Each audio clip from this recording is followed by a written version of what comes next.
What's going on, guys? It's MWG Gamer, and before the video starts, I will leave an annotation somewhere on my face to skip to the actual review. But before I start, I would like to show you guys, first off, my new haircut. It does not look good. But second off, just show you guys my rearranging of my games and stuff. So, time lapse start.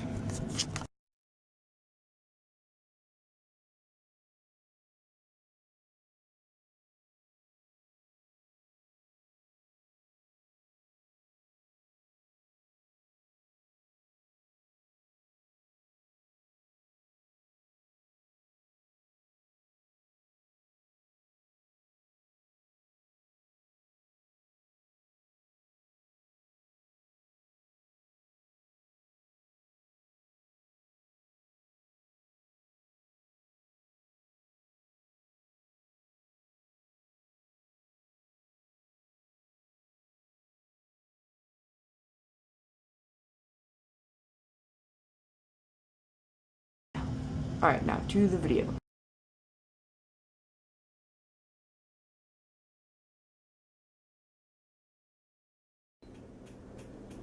I'm gonna share.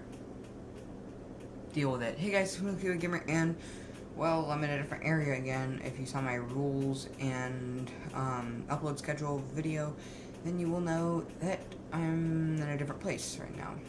Still in the same house, of course, but you wouldn't know that. Just kidding. What am I even saying? Okay, so basically, you were not here for the first time I got Dream Drop Distance. Were you there the second time? Huh? Huh? Were you here for this thing? Promotional display only. It looks like I stole this thing. I'm a thief. Anyways, guys, this is the third time for me to get this game. And I'm fine with that. And I'm not okay with being fine with that. So basically, someone sold the first one, and I can't find the second one, so I'm thinking of getting a case for my 3DS games, these tiny little things. Now, of course, this is on the one and only... Ow! Nintendo 3DS. It's probably gonna have to... It's gonna have to be a reshoot, I think. I'm gonna have to redo that. Unless I can make one take magic. Oh, I'm gonna edit this out. Anyways, so basically, this... Let's try that again. The one and only Nintendo 3DS. Hello, darkness, my old friend. I've come to talk with. Now, basically, first off, just a technical note. This game works a lot better with A, the Circle Pad Pro, or B, the new 3DS or new 3DS XL, mostly just because of the C-Stick. Now, in all seriousness, I hate the C-Stick to death because of the awkward controls with it, but it's the only thing that'll get the camera moving besides the L and R buttons. You don't want to use L and R buttons. So, yeah, just a technical note. Now, first off, this game is great. It's one of the best Kingdom Hearts games, and it's probably my second or third favorite, right beside Kingdom Hearts 2 and maybe Birth by Sleep, because they're amazing. Now, second off, this game is really small compared to the other games. Now, if we're talking just world size, it's almost the smallest, maybe. That's a fact. Probably. Now, because I don't know how many games the other ones have. I mean, how many worlds the other ones have. But yeah, it's got, let's see, Traverse Town, The Grid, Tron Legacy, Prankster's Paradise, Pinocchio, La Cité des Cloches, which is the City of Bells, which actually sounds pretty cool, and then, Country of the Musketeers, Three Musketeers, World That Never Was, and, Symphony of Sorcery, or Fantasia. Ooh. Oh, guys. There's, oops. There's a spider down there. You guys, you want to see the spider?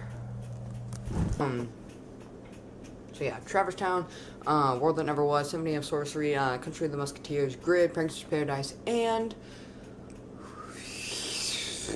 Listed Edict Closures. So that's only 7 worlds. Now, that may seem small until you realize that you have to go through them twice. No, not with Sora, with Riku, of course. You get to play as Riku for half the game, technically. Now, the new enemies in this game are called Dream Eaters. Now, there are nightmares and spirits, which you befriend spirits and use them as companions, and you can link with them to unleash powerful attacks, which is great to use. They can also heal you and stuff, unlike Donald and Goofy. And the nightmares are pretty cool. Some of them look dumb, like, roll the picture. And others look really awesome, like the, Tyrantro Rex. There's another one. I'll put a picture on. I forgot what it was. It's really cool.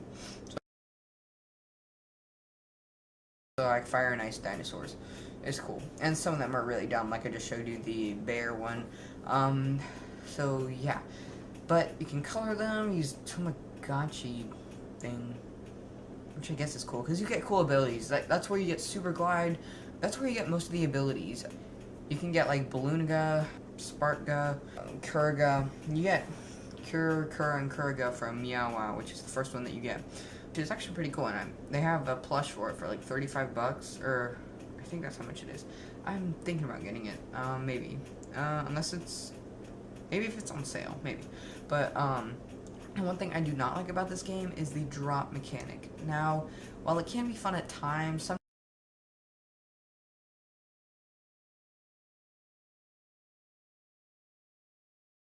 sometimes I just drop when I'm done with the world. I just drop to the other person because usually I'm on in Boston because the worlds are kind of small. Here's how most of them work. You land in point A. Something happens, you go to point B, then to point C, then back to point B, then to point A. Then you go to a place within point A, and then you either A, fight a boss in the place inside point A, or go back to point A, then fight a boss there. Now, of course it differs from world to world, but that's the basic mechanic. That's the basic recipe for the worlds in this game. And that's not terrible. I'm fine with that. The worlds themselves are pretty small, so they don't really have a lot to work with. So, some new worlds that we have are Fantasia, which, honestly, it wasn't that fun for me. I know a lot of people really enjoyed it, but it wasn't too cool, especially the Chernobog boss. I'll show a short clip of it here, but it basically works like the dive, which I'll get to in a second. But you just go towards him, hit him, blows you back, go towards him, hit him, blows you back, and then you hit him again and he dies. It's a really easy boss fight, even on critical mode, which I haven't done yet. I'm doing proud mode right now. I started on beginner, of course, and then I accidentally erased that data when I saved over my proud mode, so whatever. I'm about a level 29 maybe in proud mode, so I'm pretty proud of that. I'm at like, I'm almost halfway through it. But anyways, so basically dive is when you first go to a world and you're diving down, and you can attack down, or you can use a break and go up, or use magic to shoot things or make things go kablooey. And honestly, it's pretty fun if it wasn't mandatory. It's like the gummy ships before each world, but a lot more fun, honestly. I just wish there'd be I wish it was optional, because it's fun, but I'd rather just get to the world already. Now, I like to use glide a lot. Why am I saying this? Because we're getting to the next point. Flow motion. This is a game changer, because if you don't have a glide yet, you're stuck with walking around and jumping, dodge, rolling your way through the world. Enter flow motion. You can fly, you can go on walls, on poles, on ring sort of places, and you turn pink and you can go around and attack. You can get places like 3 times faster, and when used with glide, you're OP. Not always, of course, but I mean by travel, not Because glide doesn't help you attack at all. Unless you're in final form, which is not in this game, sadly. That would actually be pretty cool. Now, another thing is the Keyblades. While they're not the best in the series, some of them are actually pretty cool. Dual Disc is one of my favorite Keyblades in the whole series. And no, it's not from Yu-Gi-Oh! It's actually from the Grid, from Tron Legacy, which I think me and Ace Gamer are the only ones that actually like that movie a bit. No? Comment down below if you like that, actually. Yeah, it's basically just 2 discs put together by a data form stature, which was pretty cool. Another Keyblade you get is Guardian Bell, which is really cool. It's basically just got a bell blade and then some kind of musical note sort of things. And then Counterpoint is one of my favorites too. It's basically kind of like a bunch of music notes and green and purple colors flying around. It looks really cool. And of course Kingdom Key, but and then I haven't gotten all the Keyblades, but I know there are a few more that you unlock post-game, or not post-game, but besides the main story, like getting all the dives, getting all the portals, beating all the flick rushes, which is one that I don't really know about. I may talk about it in another video, but I don't know much about it, which I may have to see later. But yeah, I'm really excited for the HD remaster because, well, it looks awesome.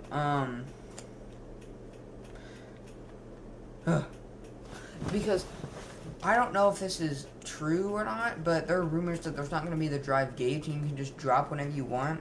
I don't think it's true because they're saying that it's true because it doesn't show it in any of the promotional trailers. But from speculation, no, just kidding. From the actual release date, we've got, see, today's October 3rd, so October, November, December, January. So we have about 3 or 4 months left of development for that. So I think that they will add it soon because if you could do that, then you'd have to wait till the world that never was to actually be forced to drop because they fall asleep, so you can go from point A to point B, point A to point B, point A to point B, with the Sora and Riku, respectively. And yeah, so honestly, I don't think it's true, but if it is, I'll be pretty happy, even though I don't have a PS4, but I plan to get one soon. Instead of getting a Wii U, because I'm going to get a PS4 then a Wii U, because getting an Xbox One is honestly a kind of dumb idea, because it's going to be the same price as a PS4, but it's not going to have 2.8, which is one of the games I'm most excited for. Yeah. The final rating I give this game is a Tyrantrum Rex out of 10. What do I mean by that? I give this game an 89 out of 10. It's not quite hits the 9 mark, but it's close enough to it. This game is a masterpiece in its story, even if it gets confusing at times. Because while it is a crazy crap load of a story, sometimes the parts are awesome. Like Hunchback of Notre Dame, the story is great. The Grid, I love the story. And yeah, just getting to the world that never was is awesome. Now, if it weren't for the amount of worlds, it definitely has not the most amount of bosses, but probably in the top 6, maybe number 6 or number 5 on that, because there's one boss in each world, but there's technically two, because whether you're fight, because in Traverse Town you fight Hako Monkey, which is one, but there are 2 kinds, the Brute and Mage, which are different. You fight the Mage with Riku and the Brute with Sora. Now, they have different fighting styles, because the Brute is just strength, and the Mage is magic and strength. And then same thing with Wargoyle, a flyer, and a fighter. Which I actually like Wargoyle, despite popular opinion. He's actually kind of cool, especially his flyer one. So that's technically 4 in those, and then Prankster's Paradise is Char Clobster and Chill Clobster. Then, in the Grid, you fight Rinsler with Sora and Camantis with Riku, which actually sounds pretty cool because it's praying mantis and it's like in the Grid. So that's 8 so far, and then in Country of the Musketeers, you fight Peg-Leg Pete with Sora and Holy Moly with Riku. I did not make that up. That's actually it. It's a mole, and it's really dumb. So that's 10 so far. And then in the world that never was, you fight the final boss, young Xehanort with Riku, and then you fight Ansem in his first form, second form, anti-Blackcoat Nightmare with the Riku, and then technically the clock. I'm not gonna count that, but and then Ventus Nightmare, Armored Ventus Nightmare, after the final boss, which is in young Xehanort, and then Julius, and then, so yeah, I can't think of all of them, but that's about 99% of them. So that's 16 bosses when there's only 1, 2, 3, 4, 5, 6, 7 worlds. So that's, but most of them are in the world that never was, granted, but still, that's a lot for a 3DS game. Now, speaking of 3DS, this game packs a lot into these tiny cartridges, which is a good thing. So yeah, the 3D effect actually runs really well, even with lots of enemies on screen. So yeah. Hopefully you guys enjoyed this and my little segment at the beginning. If you didn't see it, I will leave an annotation on my face again to go to the beginning of the video. So, I'm MWG Gamer, and I'll see you in the next video.